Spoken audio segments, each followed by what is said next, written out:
Hello friends, તો આજે હું લઈને આવી છું તમારા માટે જૈનિઝમ સ્ટોરી. હવે એમાં શું છે તમને જાણવું છે ને, તો તમે મારી પહેલા શ્રી ઋષભદેવ ભગવાનની નામકરણ કેવી રીતે થયું એ વાળી સ્ટોરી તો સાંભળી જ હશે ને.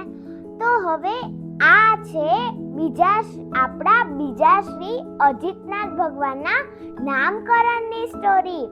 એક નગરી હતી, એનું નામ હતું અયોધ્યા. બહુ જ વર્ષો પહેલા ત્યાં જીતશત્રુ નામે રાજા રાજ્ય કરતો હતો.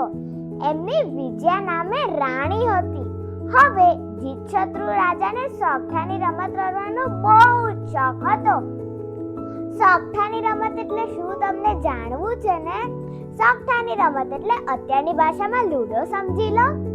અને એ પાછા રમવામાં એક્સપર્ટ નહીં, પણ રમીને જીતવામાં પણ એક્સપર્ટ હતા.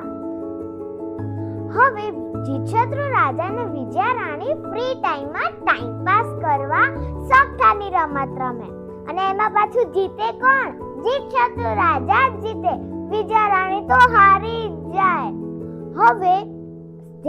હવે અનુત્તર દેવલોકના વિજય વિમાનમાંથી 33 સાગરોપમનું આયુષ્ય પૂર્ણ કરી અજિતનાથ પરમાત્માનો આત્મા માતા વિજયા રાણીની કુક્ષીમાં પધારે છે અને પરમાત્માનું ચ્યવન કલ્યાણક થાય છે. વિજયા રાણી 14 સ્વપ્ન જોવે છે. હવે ચમત્કાર એવો થાય છે કે હંમેશા જ્યારે સોગઠાની રમત રમે ત્યારે જીતશત્રુ રાજા જીતી જાય, વિજય રાણી હારી જ જાય.